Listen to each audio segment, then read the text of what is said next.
Good evening and welcome to Thursdays with NAMI. My name is Peg Morrison. I'm the Director of Programs for NAMI North Carolina.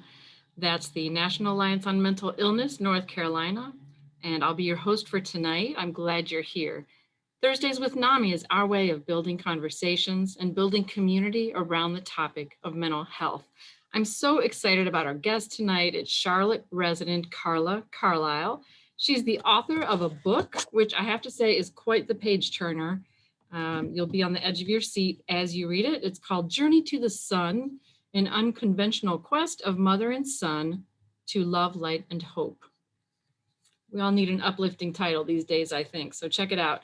It tells the story of a business executive who takes in an infant from the foster care system. Carla knew baby Devon had had a rough start because cocaine was found in his stool just after his premature death. Carla embraced her son wholeheartedly for 6 months, only to have him taken away by the courts after his birth mother sued for custody. At NAMI, we have our own word for Mama Bear, and that's NAMI Mommy. Like any NAMI Mommy, Carla did everything in her power to help Devon, no matter what it took, and it took a lot. So we're going to get back to that cliffhanger in just a moment. As usual, the first part of our show will be a conversation with our esteemed guest, Carla. About halfway through, we'll show our video of the week, and then we'll be turning to you, members of our virtual studio audience, to take your questions. Right now, I want to take a moment to thank our funders, the North Carolina Department of Health and Human Services, Division of Mental Health, Developmental Disabilities, and Substance Abuse Services. Through the Federal Community Mental Health Block Grant Fund, we are funded in part through these awesome funding partners. As always, we appreciate their guidance and support.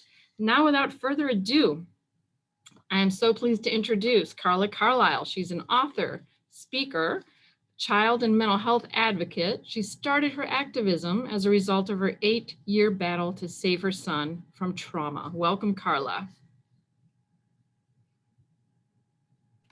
Thank you so much for having me. I'm so happy to be here. All right. Well, let's jump right in with our questions. You cover a lot of ground in your book. For those who haven't read it, tell us your story in a nutshell. I'll do my best to tell it in a nutshell.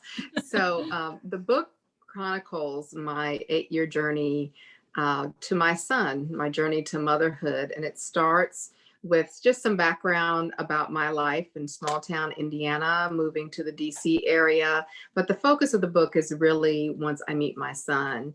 I became his foster mother when he was just 10 days old. He was 2 months premature, and he was with me for 6 months before he was given to his birth mom.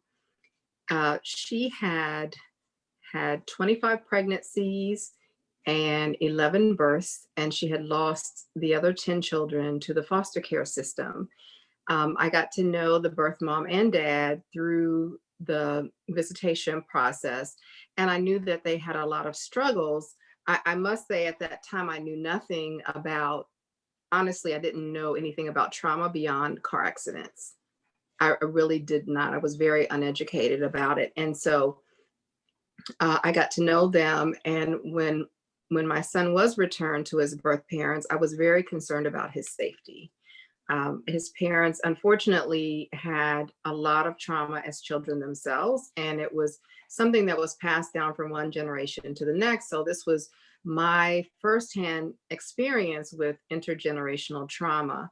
And so the trauma that they experienced and that their parents experienced was being passed down to my son. So he was exposed to everything from drug abuse to domestic violence. It was, unstable household, a lot of moving around. And I was just so concerned about him. It probably took a week to 10 days before I reached out to his birth mom and just asked if there was some way that I could stay involved. I did that after I let my foster license go because I could not represent the county and still be connected with him, because this was something I was doing as an individual. So for the next 6 years, I tried my best to co-parent with his birth parents. And again, I got a very harsh and strong education around mental health challenges around the impact of trauma. And I was in way over my head, but I was determined to stay connected to my son. And when he turned 6, so he lived really in both households. When he turned about 3, he started living with me more because I put him in school. And I felt like, the more that I could do to pour into him, the better his chances would be. And so I had kind of just accepted that I would be co-parenting for, his young up through, adulthood. And things got progressively worse over time. And when right before he turned 6, I had a situation with the birth mom where we were driving down the street with my son in the back seat, and the birth mom struck me in the face during a disagreement. And I was driving, and I would say I've never experienced anything like that in my life. And so that was really the beginning of the end of our relationship. And it was a huge wake up call for me that all the things that I was doing, I bought them a house, I put them in a house, I tried to help build her self-esteem, I encouraged her to get therapy, I did all these things, but what I had to realize was that I really wasn't helping, I was enabling. By providing for all the needs and wants, I was enabling them to stay sick. I didn't realize that at the time. That hit was the beginning of me really opening my eyes to what I was actually doing, regardless of how good my intentions were. So from there, I, started changing the way I was interacting with the birth mom a little bit. And then my son at age 6 tried to die by suicide twice. And it was gut wrenching. And again, I had no rights. So I was really at the mother's, it was at her discretion in terms of whether I could see him. He ended up in behavioral health. I just had no control. And, I always felt a little bit out of control, but this was, this is like something has to change. So after 6 years, at this point he was 6, after 6 years of being told no, I finally connected with an attorney who was willing to take my case. And in 3 days, I had emergency custody. And so what that reinforced to me is like, just don't ever give up. And then once I got custody of my son, and then it took 2 years for me to actually, adopt him, go through the whole process of termination of parental rights. And it was a difficult process because I really wanted the best for his parents as well. But safety became the biggest concern. And so after 2 years, I ended up adopting him. And really, that's when a lot of the hard work began. I felt like, hey, I lived my life in hypervigilance mode for 6+ years. But now I'm actually responsible for this little boy who has always been innocent. I can't screw this up. So to be honest with you, I fought so hard for it. And once I had custody of him, he had multiple mental health diagnoses, including PTSD, ADHD, depression, anxiety, all of those are really under the PTSD umbrella. And then when I took stock of me and I was seeing a therapist, I had situational depression and anxiety. I was fearful for our lives, but also it's like, okay, this is what I've been praying for. This is what I've been working for. I have to make sure he's okay. And so the fortunate part is that I connected with organizations like NAMI and Mental Health America, and even a DSS, Department of Social Services organization outside of my county that helped me with trauma training. I had to get educated real quick to be able to parent him because I had to parent him differently.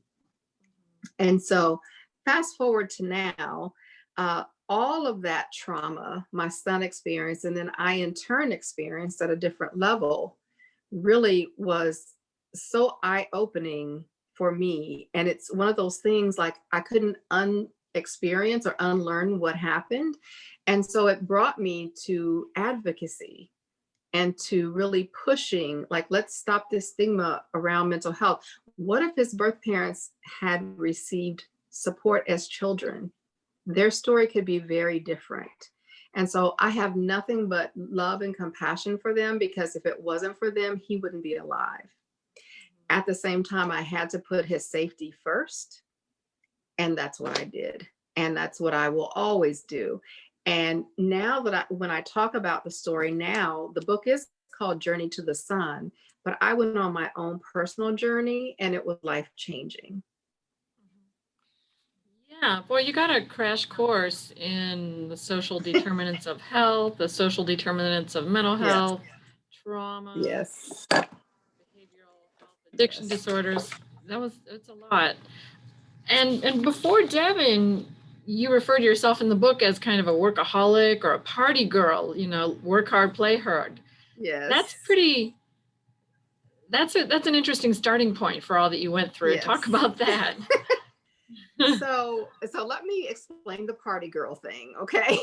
So I lived in the DC area, and I got married late. So when I'm originally from a small town in Indiana. When I moved to the DC area, I went there to work for the FBI. And believe it or not, it was kind of like a family tradition. My first cousin worked there, my sister, her husband worked there, and I ended up working there. And I went from the FBI to Capitol Hill. And from there, I went on into the private sector and received 2 master's degrees. And I was really just about my career and work. I wanted to break every glass ceiling that existed. So yay! So I met and married later in life. And when I was in DC, there, it's a very active, there's a very active social scene. And it was, government related, or, a lot of my friends were attorneys or dentists, doctors, and there's a huge social scene. So I was very active in the social scene in DC. And it took, I guess my clock was ticking. And my husband and I experienced some infertility challenges. And so after we moved to the Charlotte area, we divorced not long after that, after I went through a miscarriage. And that's when I really decided, I always wanted to be a mother. I was sure I was going to be a mother. And he wanted to have a child by birth. Of course, I would love to do that, but it was not ever a must have. My focus was more about just being a mother. It wasn't about giving birth. And so I shifted gears pretty quickly, especially moving to Charlotte. And one of my really close friends had adopted her sister's children, and she suggested that I look into becoming a foster parent. And so the shift for me was kind of a natural shift, because in life we move on from one you know part of our lives to the next. And I was definitely ready. Living in Charlotte is very family oriented, and so I was ready to focus on family. Mhm. Mhm. Yeah, it struck me just reading the book how going from having so much control over your personal time and having so many choices in front of you at any given moment to Yes. not just motherhood, but motherhood with its own basket of complex challenges that Yes. um, and I you rose to the occasion many times. I you know I when I would visit with my therapist weekly, she would say, "Carla, this is not sustainable." And I would say, "I know." But I didn't know what else I could do, because I looked under every stone. I tried to find a path, and I just knew that there would be some path one day. When things started getting much more difficult, I went from, okay, I'm going to co-parent until he's 18 to things have to change. I don't know what that's going to look like. Every child advocacy group I spoke with, I even through my company's a program with my company, I spoke with legal counsel. The answer was no. There's no blood relationship. You have no path to adoption. Wow. But I did not give up hope. Right. You kept your eye on that prize. So, how was his birth mother able to reclaim him even after there was cocaine in his stool as a newborn? And he wasn't doing cocaine himself in the crib, Correct.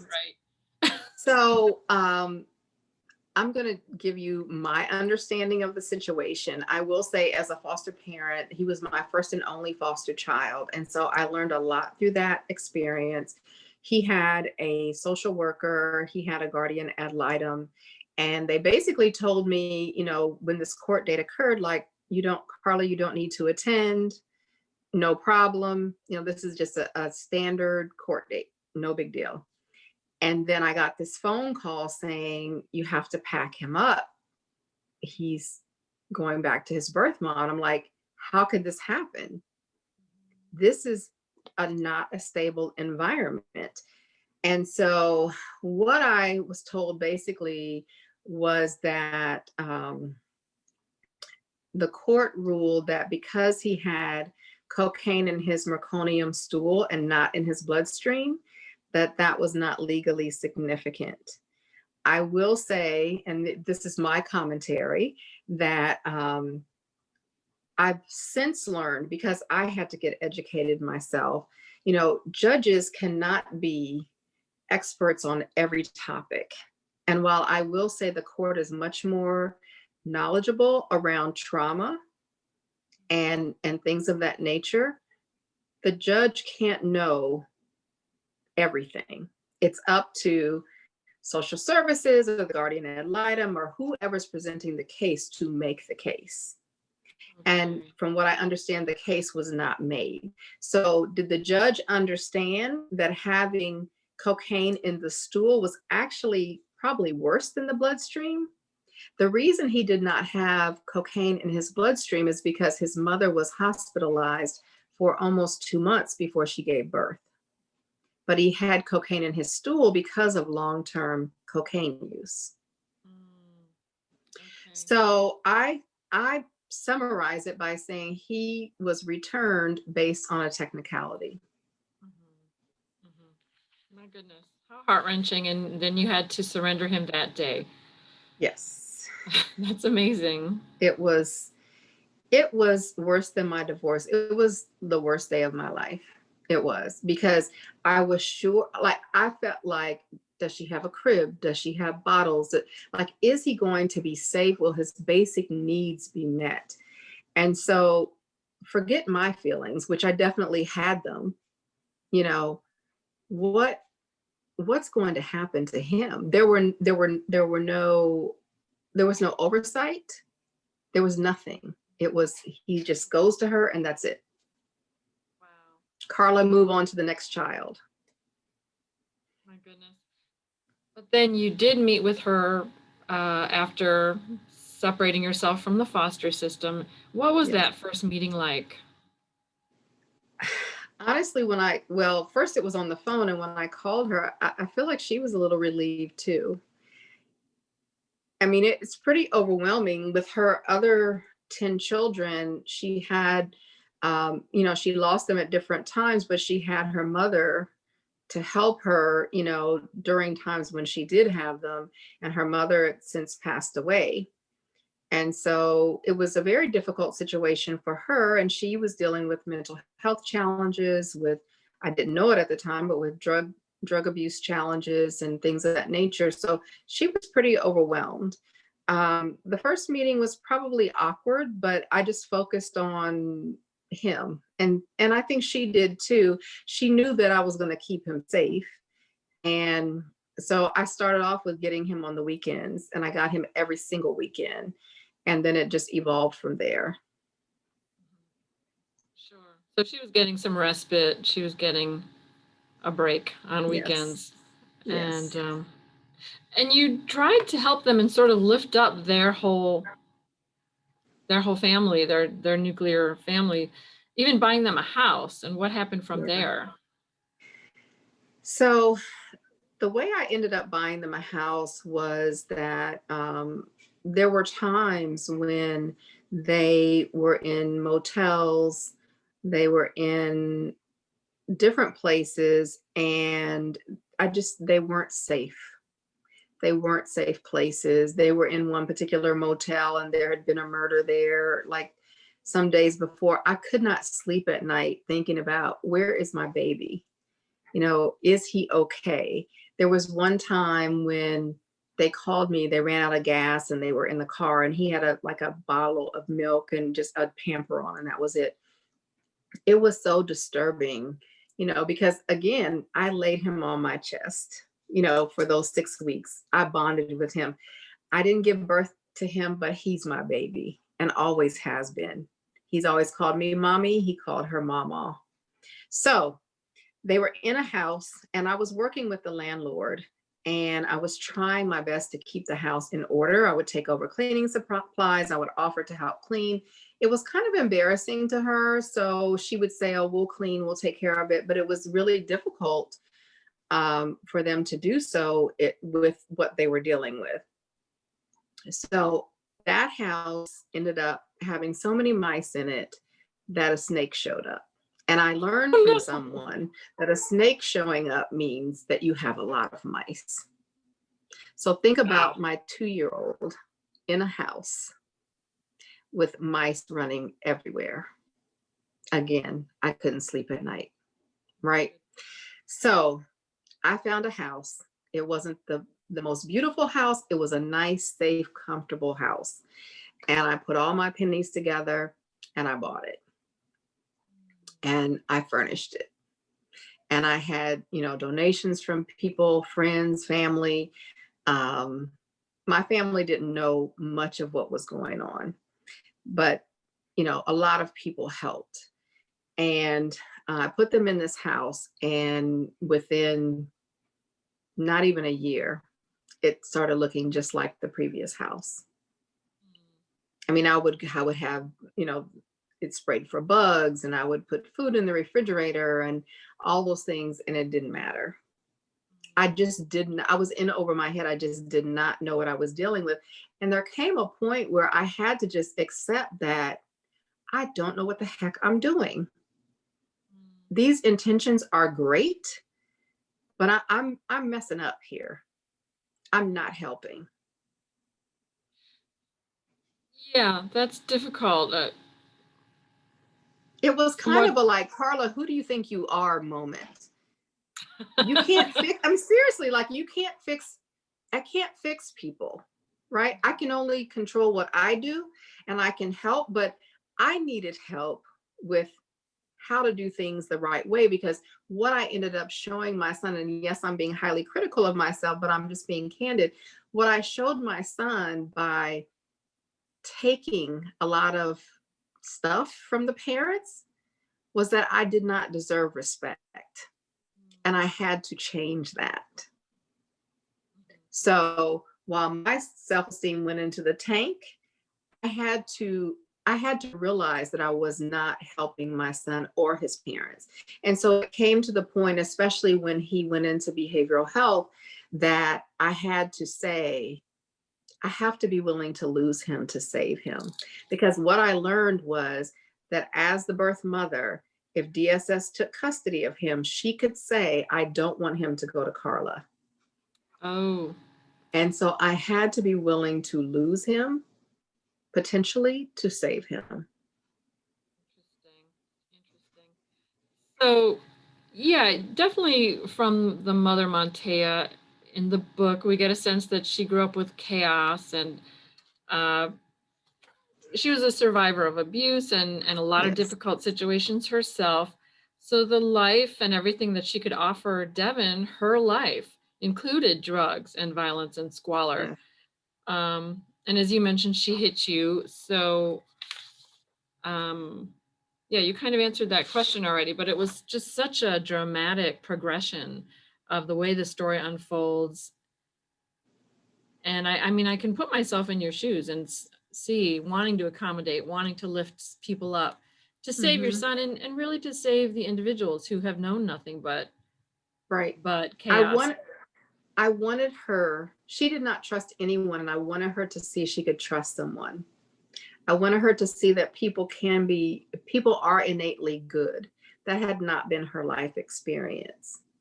So I really hate how things ended up with her, but his safety and my safety, in order for him to be safe, I had to be safe, took precedence. Right. So you fought this long battle for custody of your son, and then you Mhm. had to work on respect, that he had witnessed Yes. something and was imitating behaviors that were not good for anybody. How did that go? How is he doing today? That was so tough. It was really rough. He was, if for those who are not familiar with trauma responses, fight, flight, or freeze, my son was a fighter. And if I can just provide some context, he was probably about 170 pounds at the time. He was 6 or 7 years old and about 170 pounds. So he was considered morbidly obese, and he was very strong. He hit me. He hit someone at school, a 70-year-old woman in the stomach. It was horrific. So again, I finally had custody of him, and this is what's happening. And what can I do? So that's when I got educated really quickly, and got him into the right programs with Mental Health America. I leveraged this program called the Parent Advocate Program. With Cardinal Innovations here in North Carolina, I had a care coordinator. When I wasn't getting the kind of support, just innately, I knew as I was learning about trauma that I needed. They encouraged me. You can change. You can change your provider. Here are your options. So I had a spreadsheet with probably 35 different providers, resources, that kind of thing, with my notes. This is what I'm doing. And, we did go through up until a little while after I got custody, I had to go through a whole investigation with DSS for them to just basically close the case. But I did have some support from DSS up to that point. So I just started leveraging all the resources when I saw that I had support and that I had resources. And then I let my family in. And so then I had that village. I had that village of support. And while I was totally overwhelmed, I was able to learn how to parent him better. And so how is he doing now? He was an AB student, and then the pandemic hit, and he's had some adjustments. He's in a contained classroom. He's a math whiz, and he's playing football. I have he's a very generous child. He will give you the shirt off his back. Oh, Um, and he's a very big boy. He's 10 years old and he's 5'1", and he has lost a significant amount of weight, but he's still, a big kid. He's tall. He's really tall, and he's a very loving child. Now, when he has any type of episode, it doesn't last as long. He doesn't hit. He's able to self-soothe in a lot of ways and work his way through it. And then I have worked very hard to find the right people, and I've been fortunate that the right people have come into our lives at the right time to help me parent through the process, to be a support system through the process. We went through behavioral health, partial hospitalization, which was like a day treatment, intensive in-home therapy, and he sees a therapist now via Zoom weekly. mhm. And Mhm. one other thing I'll share, I'm working on a children's, I would call it an interactive journal. It's a journal workbook. and he is helping me with it. Oh, how neat. Yes, and he's telling me like, "Okay, mom, that's enough. That's enough." He's picking out what the characters look like and the whole thing, and so he really wants to help people. He's very much about, what can I do to help someone else? And and so him being a part of this book is just amazing. So that's wonderful. He's learned emotional regulation and self-soothing, and you've learned to set Yes. boundaries, and now you're sharing that expertise in your story with more and more people. That's an exciting time. So Yes. with your story, it's complex. There are so many mental health angles to it. Generational trauma, as you mentioned, Montea's Mhm. bipolar disorder and substance use, and then your own situational depression and anxiety after all that you went through. What's the big takeaway that you want people to get in terms of mental wellness and mental health? So what I would start off with is well, there are so many things, but I'd start off with this. So much of what happens from a mental health perspective is tied to trauma. So I think it's really important to become trauma informed. And through that, we can lead with compassion. I think that a lot of times, I even just think about myself, assumptions that I made, just areas where I was not wise. I've learned so much and I've learned to ask questions. And so there are a couple things that I've done that I would encourage people to do. Something as small. Let me back up and say his birth mother has suicidal ideation, and so he heard her speak of suicide every single day. There were times when she would call me when he was, let's say he had school the next day, he would be at home in the bed, asleep, and she would call me and say, "I'm coming to, you need to bring him home right now. I'm going to kill myself." And I started saying no because he had to go to school the next morning. And that sounds horrible, but I knew her well enough to know I could talk her down. He didn't need to, but then again, here I go trying to save the day. So, what I've done is I've taken a QPR gatekeeper training, the question, persuade, respond. And that's like a 90-minute training. And I think it's really good in case you do come across someone or interact with someone who is going through some kind of bout with suicidal thoughts. And I've also taken mental health first aid. I'm a big believer in that, which is a day-long training. And I just think it helps us kind of ground ourselves in terms of mental health and what some of the signs look like. I mean, by no means does it take the place of any therapist or psychiatrist or anything like that, but it's an opportunity to get some education. And just like we take training for CPR, it's really the same thing. And so my takeaways, specifically, I think everyone's different, but from a child standpoint, what I would say is learning about adverse childhood experiences, ACEs. I learned about, there are 10 questions on this ACEs questionnaire, and out of the 10 questions, um, you know, it's like, have you been affected by each of these 10 things? And my son's score was a 9 out of 10, possibly a 10 out of 10, whereas mine was like a 0 or maybe a 1. Wow. So what I learned, I mean, I've always been a compassionate person, but it's more from an educated perspective. I learned the impact of trauma on a child's brain development. I've learned that my son has developmental delays, but that's not going to stop him from being the superstar that he is and will grow into being. And so I don't expect everyone to do that, but what I do think is important, especially with children, is to recognize that all children need a loving advocate.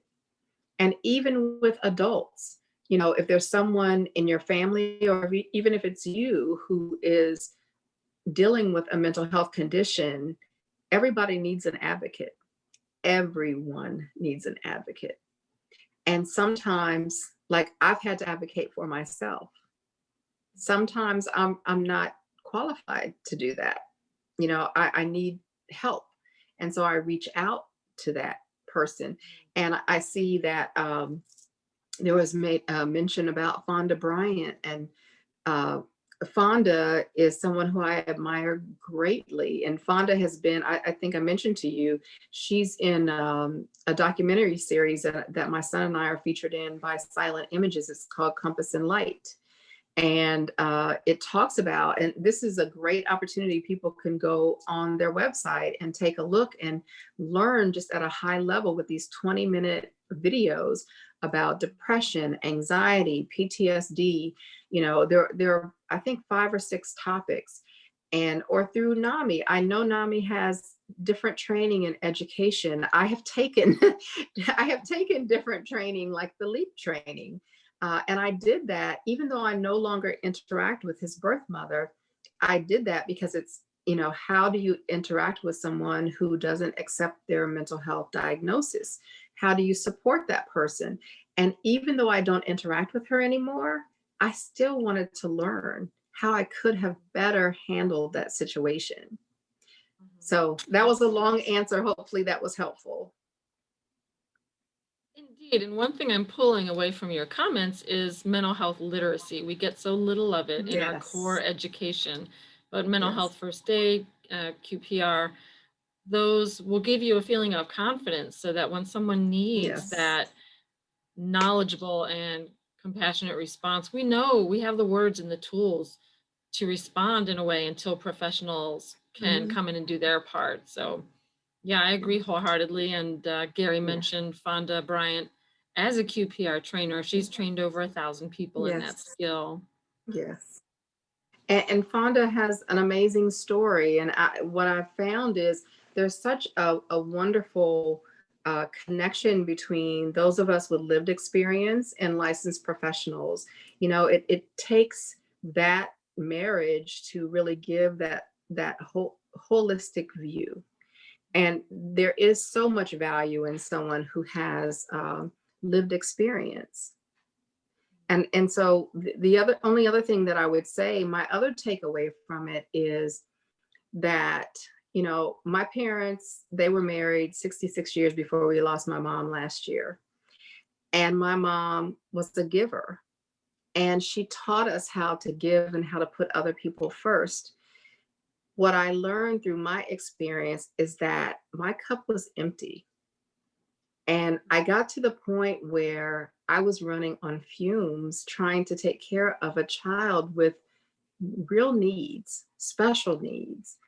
And so I won't do that again. I practice self care and I make that a priority.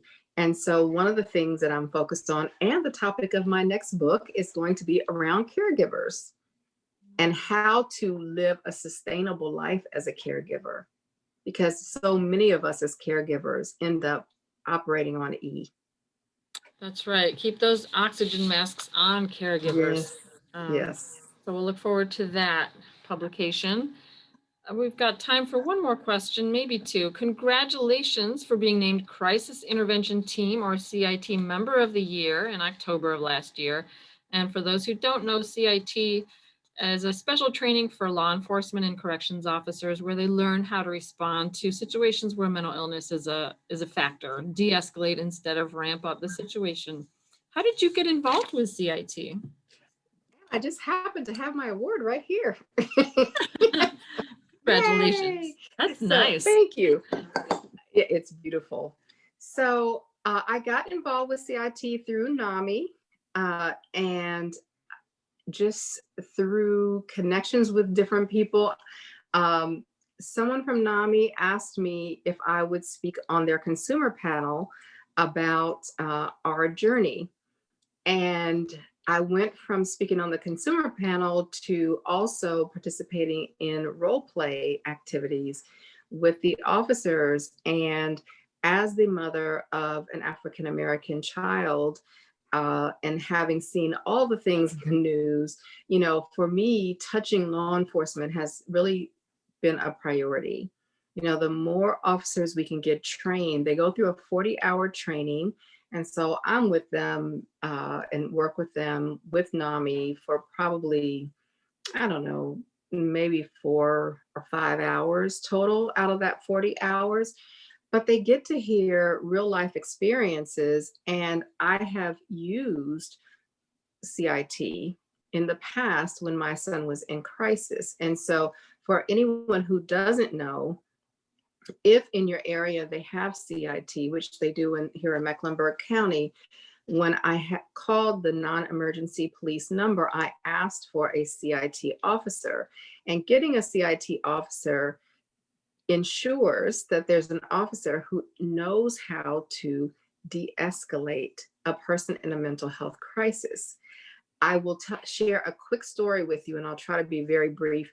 My son, when he first went to first grade, um, at at a different school. So we had to go to another school with a contained classroom, not the school. He was in a Christian school originally.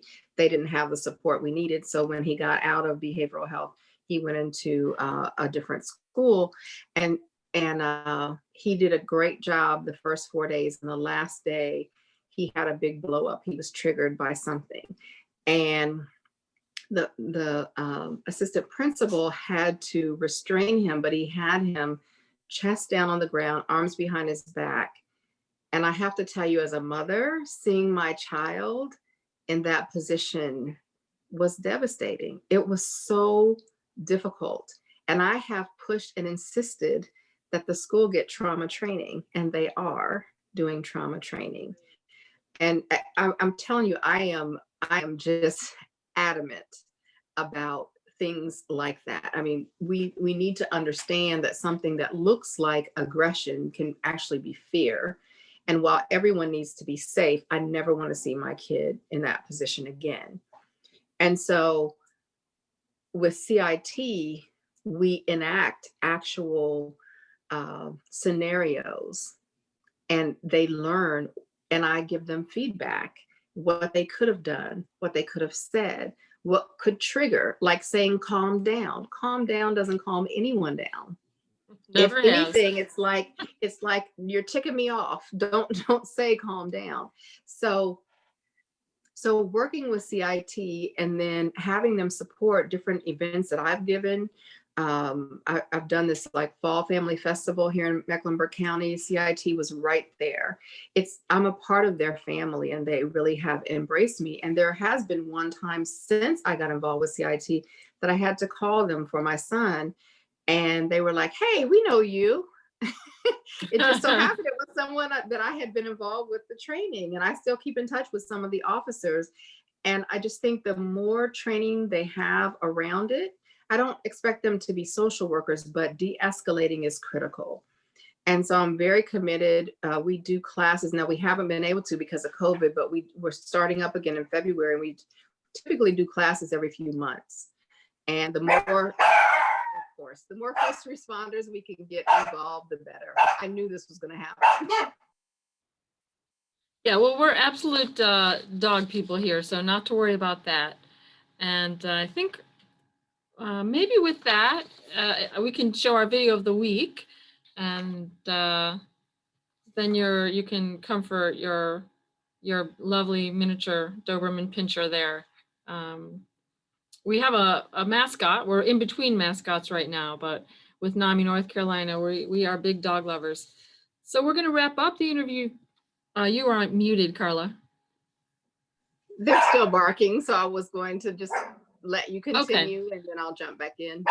Okay, I'll talk for a while. That works just fine. Before we move to our video of the week, a big shout out to those working behind the scenes on our show tonight. Our new intern, Patience Greg, who's on the chat box, providing all kinds of good information, helpful information, along with Gail Pruitt, our psychiatric nurse, also here for support. Our fabulous intern on technology, Eddie Simmons, and Executive Director Gary Kreitz for always being here. Of course, I also want to thank Carla for joining us tonight and sharing your time and your story with us. Okay, so I'll tell you, I've been waffling between two videos of the week. And I think one of them involves actual dogs and the other one involves an interview with you. So I think since the dogs are leading the way, I'm going to go with that. It's kind of a They, fun thing. they've calmed down, so whatever you want to do it is fine. Okay. Um, well, I know oftentimes our video of the week is tied to current events, and sometimes we focus on cute, lovable dogs. This week, we're going to do both. No matter what else is happening at the Capitol, I, for one, am happy to see the United States will not just have a first lady, but also a first pet starting this week. And it's a shelter pet, no less, so that's even better. So I've got a quick clip for us to watch on this topic. In 2018, the Biden family decided their older shepherd, Champ, needed a friend. As my vet said, your shepherd's 12 years old. He's getting slow. The best thing to keep him going is get another little puppy. After fostering Major for almost a year, the Bidens officially adopted him from the DHA. The Bidens' dog's the latest to take up the mantle of first pet. They'll be joining an elite list of presidential pups, from President Reagan's English Springer Millie to the Bush's beloved Scottish Terrier Barney, and of course, Bo and Sonny, President Obama's Portuguese water dogs. I think it's great now that we have a president taking a rescue dog to the White House. I think it'll encourage more Americans to go select a shelter pet. Alrighty, so you gotta love that music. They had an indauguration as well as the inauguration this week, and I felt that everyone here should know about that. That's awesome. All right, fun stuff. So now, virtual studio audience, we are ready to take your questions. I see we have a little list queued up, so I appreciate that. If you're new to Zoom, you may be wondering, how do I ask a question? You just want to click on the Q&A icon at the bottom of your monitor, type in your question, it will be magically delivered. First up is from Gary Kreitz, Executive Director. If you are called to testify before the legislature to propose changes in child protective services and family courts based on your experiences, what would you suggest to them? That is an awesome question. And thank you for asking that. If I was called to testify in front of the legislator, the first thing that I would say, there are probably two key points. Three. Okay. So the first one would be put the child's health and well-being first. And what that could look like can vary. So that leads me to the next thing. Have support for families. If a parent gets a child back, they need support, and that includes mental health support. I don't know of a scenario where a child should go back with no support for the parents. And I don't mean big brother type support, I mean real support. And I think the third thing is just the whole aspect around mental health and trauma. It's such an important part of our lives, just like physical health, and maybe even more so than physical health. I would say that the mental health aspect has to be considered for the parents and for the child. And so I don't mean that in a punitive way. I mean it in a way that there be supports put in place. One thing that I experienced with my son after he got out of behavioral health and after partial hospitalization is that we had a 30-day gap in care where I just paid for babysitters. And this is a child who tried to die by suicide twice. That is not a gap in care. He was not in school. He was not in therapy. He was at home. And I found some babysitters who happened to work in the mental health field to support him. And I just paid out of pocket for that, which was fine, but everyone can't afford to do that, and nor should they have to. So there's something about continuity of care that's really critical for anyone, especially for a child. And then lastly, I would add, I think that there should be some type of support for caregivers. I don't know exactly what that looks like, but it's something that I've started exploring. I think that's an excellent point. All of them are excellent points, but one thing that has occurred to me, and this is more in terms of adult mental health care, but over the decades leading up to our present day, they've emptied hospitals, they've shut down state-run psychiatric hospitals, and sent people out for community support, quote unquote. Of course, the funds didn't follow. We have a Right. disjointed system of care. So where did that money go? It's been absorbed by families or by the jails, or the homeless services. So absolutely, I couldn't agree with you more. All right. So a question about you and Devon. Is Devon still your only child?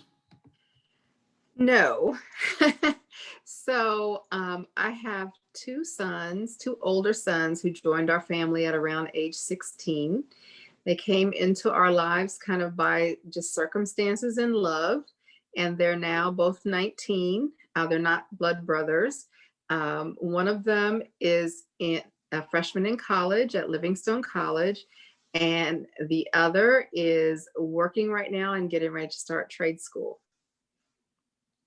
Wow, that's wonderful. Yes. So nice So that he has I went from no children and a cat to 3 boys and 3 dogs. So, Well, that is a beautiful house full. yes. All right. Next question, more on the therapy front. What did the trauma-focused therapy look like? Do you feel like your son has resolved most of the trauma his body kept the score of from before his care team was in place? And that's referring to a book, The Body Keeps the Score. Yes. Has this changed any mental health diagnoses that he had prior to a focus on the trauma? There are actually 3 questions in there. I think you can look at them, or I'll be Yes. happy to repeat them if that would be helpful. I'll look at them so I can, okay. So and can you see me okay? Yep.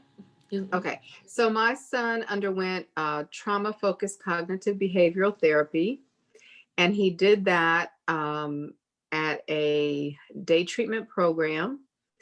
And it was really awesome therapy. I was involved in the therapy. There were sessions he had with the therapist alone. There were sessions we had together. And at the end, before he left the program, we were able to have a session where, now he was 6 at the time, 6 or 7. We ended up doing, he shared his trauma stories with me. He had 5 of them. And he did that through a sandbox. And so we did activities together up until that point. He was able to get out his stories, and that's kind of the conclusion of that particular therapy. And we were able to talk them through, and he acted them out like role playing in the sandbox. What I would say about, so hopefully that answered the question about what it looked like in terms of the therapy itself. Has he resolved some of the trauma his body kept? I would say most, yes. What's happening now is that he's losing some memories, and so he's making up memories. And so he and I talk a lot about what is what's a dream and what is real. And so he's able to talk to his therapist about that as well. And then I have him now, because of Remote Academy, in a learning pod, and the K through 12 teacher who manages the pod actually has some mental health experience as well. And so he confides in her a lot. He says he trusts her a lot. So we have a really good support system. And then I'm not saying this is right, wrong, or indifferent, but I also started taking him to Brain Balance. And there's, people have different feelings about it, but I will say that, my son showed developmental delays in that he was 8 before he learned how to tie his shoes. The ADHD really kicks in, and there were just some developmental delays, like he was a lot less coordinated. He wasn't, up to speed with where other children were. And in 3 months of going to Brain Balance, he made significant progress. It's extremely expensive. I don't think it's the right thing for everyone. A lot people can get from like occupational therapy with someone who understands trauma and mental health. And then has this changed any mental health diagnoses that he had prior to a focus on the trauma? So he didn't get his diagnoses until we knew he experienced trauma. It was after he tried to die by suicide twice. So since then, I actually just revisited his diagnoses with his psychiatrist, who believes that, you know, PTSD is still the umbrella under which his other diagnoses reside. And one of the diagnoses that I'm really digging into more is DMDD. And I'm going to tell you the wrong thing because I always say it wrong. But it's a newer diagnosis. He was originally diagnosed with oppositional defiant disorder, and they changed it to DMDD. And I'm learning more about that and the impact to the brain and how that can be treated through medication. And I'm working very closely with his psychiatrist around that. So no changes in his diagnoses at this point. Hopefully I answered all the questions. It appears to me that you did. I have a follow-up question. Point Sure. of curiosity, you mentioned that he's worked through some traumas and lost some memories, then made up some memories. And I know Yes. I've heard that children, as a way to make sense of their experience, you know, they have a feeling, they don't know what it's from, and so they come up with a scenario. I must feel this way Yes. because. Is that what you're talking about? I think that's what it is. I mean, this is really new. This just started actually this week. And so he asked me, and you know, we talk. He and I talk. We have very open dialogue. He said, "Mom, I want you to tell me all about my past because I don't remember a lot of things." And so I started with him being in his mom's belly. And we went from there, and we talk about, you know, good times with his parents, and we talk about you know, his parents being sick. And he told his teacher that he felt that if they loved him enough they would get better. And he's understanding, coming to understand. And one of the other kids in the pod also has a similar situation, that because they're sick, it's not, it doesn't have anything to do with how much they love him or not. Although I was also educated by his therapist to not tell him that his parents love him, because I don't want him to grow up to think that that's what love feels like. So I talk to him about how much he loves them and I love them. So I shifted a little bit.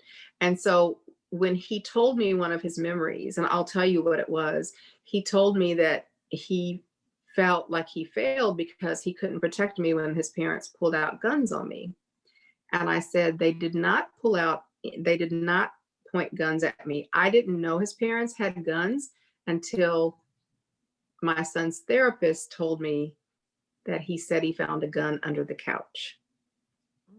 This was at behavioral health when I found out about it. I didn't know. And then when I had to trash out the house that I had bought for them, then they found guns and drugs. Wow. A lot to unpack there for Yes. your son. I'm so glad that Yes. he's getting help on all these different facets Yes. of his life that have been affected. And look at the courage of this 10-year-old to say, like, Mom, tell me all about my past. I want to know, I want to talk about it. But he says, I just miss them so much. I miss them so much. And I said, honey, I know you miss them. And, you know, it's just about safety. I mean, I have restraining orders against his birth parents, unfortunately, because of the safety concerns. Right. And what a compassionate response, though, when he's trying to figure out what to do, how to interpret that relationship that you focus on, both of you having compassion for them just to the best of your ability. Yeah. Because you can't control the whole situation. You can't make it better, and it doesn't help to put a bow on it. So Right. So the next question may be one for our helpline, but I'll read it. I have a 31-year-old daughter that lives with me and will not accept her illness. She has schizophrenia. She won't get help because she seriously thinks what's happening to her is real. I'm assuming there are some hallucinations there. I'm wearing thin and don't know what to do. Where can I get help? And I'd like to throw out NAMI support groups would be a great solution for you. That's perfect for family members who are grappling with those symptomatic behaviors, and it's cutting into your own self-care, and it's causing you stress and anxiety. So definitely NAMI.org, NAMINC.org, or you can call our helpline, and we've put the information and some support group links into the chat box tonight. And if, I don't know because of COVID, if it's being offered, but if that LEAP training is available, or there was a book associated with it, I think it's really helpful. There were a lot of aha moments around, dealing with someone who doesn't accept their diagnosis for me, when I went through some of the training. So again, with COVID, I don't know exactly where, where that stands, but that's something I guess to put on the back burner. That's an excellent suggestion. I know the book I Am Not Sick, I Don't Need Help by Xavier Amador it touches on a lot of those themes as well, and how certain types of communication can be helpful. Again, that's Xavier Amador. I am not sick. I don't need help. So thank you for sharing your story with us, and we wish you the best, mother and daughter. Lighter question from Gary. What do you do for self-care and fun?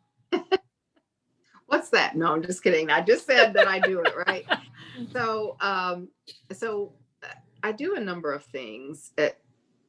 Because of the pandemic, it's changed the way we function so much. One of the things that I really got into is I ride a Peloton. I ride my Peloton every day.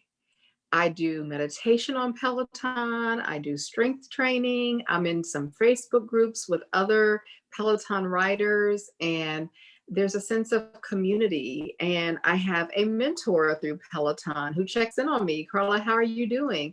How are you doing with your eating? Because through this whole process, I gained like 40 pounds through this whole process of trying to become this little boy's mom. And I really was not taking care of myself, and getting test results back of pre-diabetes and all that's gone now because I've been really on this health kick. Yay. And honestly, I journal, I write, and along with Journey to the Sun, I'm a contributor to another book that just came out. I mentioned a couple of books that I'm working on now. I do speaking engagements like this. For me, when I get off of this Zoom, I'm empty in some ways, as in I'm exhausted, but I'm full. Because sharing our story, I feel like if that touches one person or gets one person to realize I don't have anything to be ashamed of because I've experienced X, Y, or Z. There's someone else out there who's been through something too. It's really okay. If I can, it sounds cliche, but it's true. Like if I can touch someone and help them understand, like, hey, there's help out there and you really are not alone, then it's fulfilling. It literally, my cup runs over. I've had the same experience as a NAMI support group facilitator. It is giving, but it really does fill my cup too. Yes. Absolutely. So, all right. There was one question. Is there a book that has inspired you or helped you to cope? I've been thinking about that, and no, there was not a book. There was not a book. After I got custody, then there have been, like, The Body Keeps the Score, and there were some different books around trauma, but there was not a particular book. What I really did was I would write in my, like, I have an iPhone and my Apple Notes, I would just write things. And then the other thing that I did was, when my mom was living at the time, I had given up hope in some ways. I felt very hopeless, but there's a part of me who never gives up, that never gives up. And so I was watching some show, and whoever was talking said, write down exactly what you want. And so I wrote this prayer and I gave it to my mom, and she would say it every day, and I would say it every day. And I'd say it a couple of times a day, that basically I prayed for the time when my son and I would be together without hurt or harm or fear. And I didn't know what that was going to look like, but I prayed for that every single day. And that's kind of what kept me going, is because I was sure we were going to get there. I just didn't know the path. Wow. I love that clarity. How much of the process, how difficult was the process of getting to that clear goal? The goal changed. It started off in the beginning like, oh, I just want to get custody. And then it was like, I'm not getting custody, so let me focus on providing a safe space. And I was trying to control everything, and I wasn't controlling anything. And so, I remember just alienating just everyone around me in my life, because I couldn't tell them what was going on. They just were not going to support that or accept it. And the few people who knew, felt like, Carla, you're doing too much. It's not sustainable, all those things. But I knew this child's life was hanging in the balance. So I think once the birth mother hit me, that was when I was able to mentally disconnect and emotionally just take a step back and say, what is the goal? And Carla, what are you willing to do about it? What are you willing to do? Like, there's a story, and not to get too spiritual, but there's a story in the Bible about the two mothers who claimed the baby, and it was the one who was willing to give him up that the judge gave the child to, because I'm not willing to have the baby cut in half, right? I love this child enough that I'm willing to give him up. And I had to get to that point. But it was after she hit me that I knew that what I was doing wasn't working. And that's when I was praying that prayer. I think that story of King Solomon and the baby is a Yes. beautiful story, no matter your religious persuasion. Yes. I'm sorry, I said judge. You're right. King Solomon, you're right. It is King Solomon, yes. Seems like he was a judge too. At least he was in that story. Yes. But yeah. Oh, I had a question and it jumped the track. So virtual studio audience, help us out with a question here.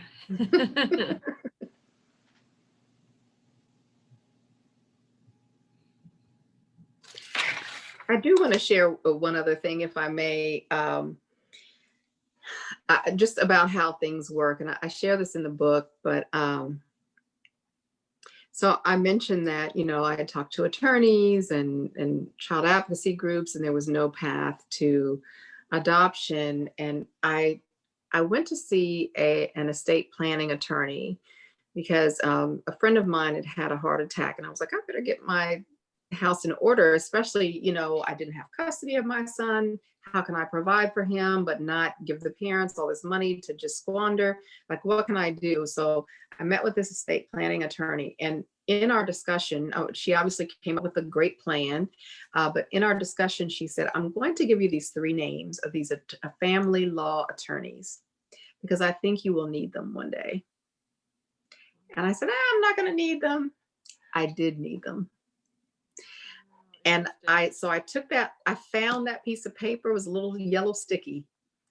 And I found that piece of paper, and the 3rd attorney I called, he was the one. It literally 3 days. I talked to him the first day.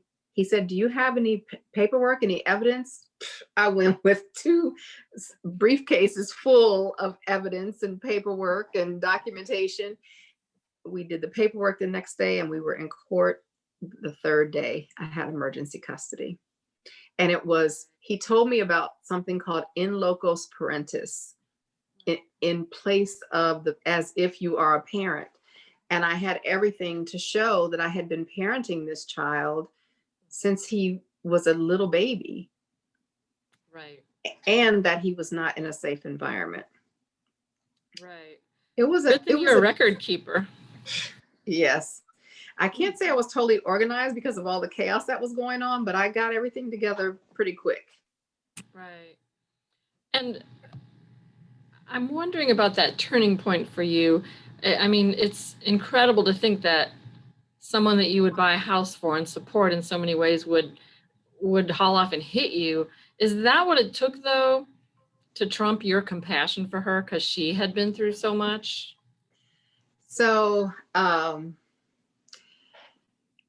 still had compassion for her, but I think it was the reality check for me that what I was doing was not working, because if she would hit me, what was happening to him when I wasn't there? So I was not keeping him safe at all. Yeah, I see It that. wasn't working. So that slap, I mean, I wish it didn't happen. When people found out about it, they were like, I know you hit her and this, and I could not. I did not at all. I felt pretty defeated, but it took me, a little bit of time to process it, but it was a clear sign that everything I was doing was not working. And I had this false sense of, let me just keep this up and it's going to get better. It didn't get better. It got worse. Mhm.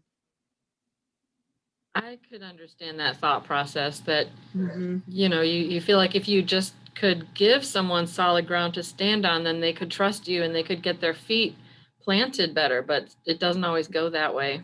And what I learned was she lived her entire life in survival mode. So basically, I built her a house with no foundation. What's going to happen to the house?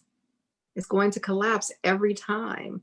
So I had to learn that even with the best of intentions, I was not helping. She still needs help with her trauma and with her drug addiction, with the domestic violence piece and all those things, because she didn't know love like I knew love.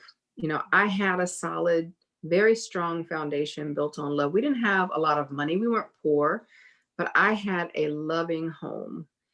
And she did not have that. She didn't have an advocate. She didn't have any of those things. And I had to realize that I was doing all the so-called right things in the wrong situation. It did not help her at all. Mhm. Well, you did what you could do. So here's a candid question on the list that's come up. Why did you not tell your family early on what you were going through? Side note, I wouldn't have either. Do you think it would have made a difference if you had involved them early on? No. I told them little bits and pieces, but so I'll give you an example of something that happened. So I used to take my son with me to Indiana to visit my parents. And the first few times it was fine. But as I got closer to the birth mom and as she felt more entitled to having a say so, and as she got sicker, things got really bad. I took my son to visit my parents and one particular time, and let's say he was 5. And the mom called me and started saying I kidnapped him. And she was like, put him on the phone right now. I had taken him to one of those indoor trampoline parks. And I didn't put him on the phone. I waited until we got home. And, she was really upset. And she said, put him on the phone right now. A lot of curse words and all that. And when he took the phone, he accidentally put it on speakerphone. And she proceeded to just curse him out and then I grabbed the phone. And I said, you're not going to talk to him. And my mother was sitting right there. And I thought my mother heard her, but she didn't. But I thought she did. And so I just cut it short.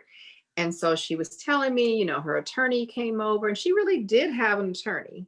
But it turns out the attorney had since moved to Arizona. I didn't know that. I knew she had an attorney early on, and that's a whole different story. But her attorney was coming, and she was calling the police on me, and all these different things that happened. And it was so stressful. I just stopped answering the phone. But mind you, I had nothing but a letter saying that I could take him. I had a history, American Airlines could show I took him every year to Indiana, but she could have called the police on me and said, that I took him. I didn't think she would. I just told her, go ahead and call the police. I just finally had to stop, like, I couldn't function like that. But I'm sharing this with you to say, my family didn't hear exactly what she said, but they heard enough. And they could not stand the idea of me, their daughter, and then my son, their grandson, experiencing that. It was so upsetting to my mother. It was so hard for her to understand that this was a mental health condition and, drug abuse. She just knew that I was being abused. And it was hard. So, and then my sister, she would say, not in a mean way, but she's like, Carla, you're a doormat for these parents. And it just bothered her so much, but she didn't know the kind of danger my son was in. She knew just little bits and pieces. And so I just didn't feel like they would just feel just as helpless as I did. So I had to just keep them at a distance. Right. Yeah, I'm remembering scenes from the book where how awkward and uncomfortable it could be bringing those worlds together. Yes. And I can well imagine. Very gracious note in the chat box. It sounds like you knew in your heart you were called to protect this precious child. The purpose of your calling became clear as you were willing to do whatever it took to keep him safe. That journey is powerful, well articulated, and has affected me deeply. So thank you for sharing that, Linda. Thank you. Thank you, Linda. Thank you so much for that. Yeah, powerful stuff. Do you have any closing comments or thoughts you'd like to share? We're at 8:17. If we get more questions, we can certainly answer them, virtual studio audience. If not, it's not mandatory that we sit here for 90 minutes. Well, I guess my final thoughts would be, I focus a lot on children because, they depend on us. And I think it's important, as advocates, for children, that we really pay attention to what they need. I've also learned through this journey that I have to do the same with myself. We might do it for a spouse, we'll do it for a friend, but how often do we really do the same for ourselves? And so this is it. Someone said, Carla, you need to write another book, your journey, and include the Peloton part of the story. But I mean, I say Peloton, but there's a lot more to it. I've reconnected with the people who I love and grown so much as a person. And I think that putting self first is not selfish. It's the only way we can really be selfless, if that makes sense. And so I just know through this whole experience, I've become a much better person. Not that I was ever a bad person, but there's so much that I've gained through this experience. And I will just continue to say, I don't care what your political affiliation is, what party or any of that. I just think whatever we do, if we lead with compassion and seek to understand, we end up in a better place, in a better situation. I love that. I love lead with compassion. What is Peloton exactly? So Peloton is a whole experience, but I have a Peloton bike. There's an application where you can do, they have yoga, they have meditation, they have strength training, running. They have treadmill. I got into it through my company, when all the gyms shut down, and I was like, oh, I'm gonna go to the gym, which I wasn't going anyway.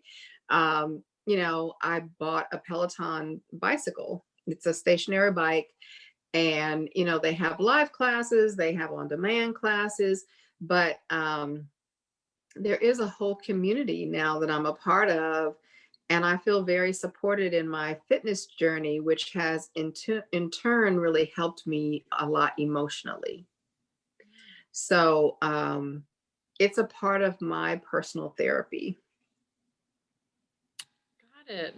That's Mhm. wonderful. I kept thinking of the Tour de France term, the peloton, meaning the sort of a hunk of riders all together, sharing speed in a way. Well, and that's kind of what it is. We have a leaderboard, you have names, you high five each other. Just to give you an example, let me tell you who high fives me on a regular basis. You know the actor Rick Fox? He I used to play do. for the Los Angeles Lakers. He's a big Ooh, fan of our group, Rick Fox. I Fox. mean, you never know who you're going to run into on the leaderboard. I will Google him. That's wonderful. Okay. Yes.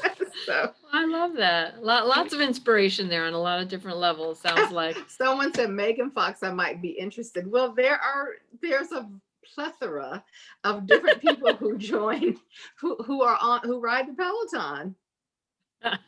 A plethora, Gary, a plethora. So Yes. check that out. All right. Well, it feels to me like it's time to wrap up. I want to thank you so much, Carla, for sharing your story and for being so vulnerable and transparent. It's a lot that you've been through it. And I know it's really touched people here, and it's touched me. Again, reading your book, it was a quick read, and it really stuck with me. I thought about it for a long time. Again, I want to thank Gary, Patience, Eddie, and Gail, who've been helping out behind the scenes. Another 90 minutes have flown by. Be sure to stay with us. We've got some awesome programming coming up. Next week, we'll be talking about the LGBTQ community and mental health. And in February, we've got some great stuff as well. Anyways, so go forth and sin bravely, as my college professor used to say. Go where you need to go, do what you need to do, and be safe. Thanks, everyone. Have a wonderful night. So thank you so much. It was a pleasure. Bye-bye. Bye-bye.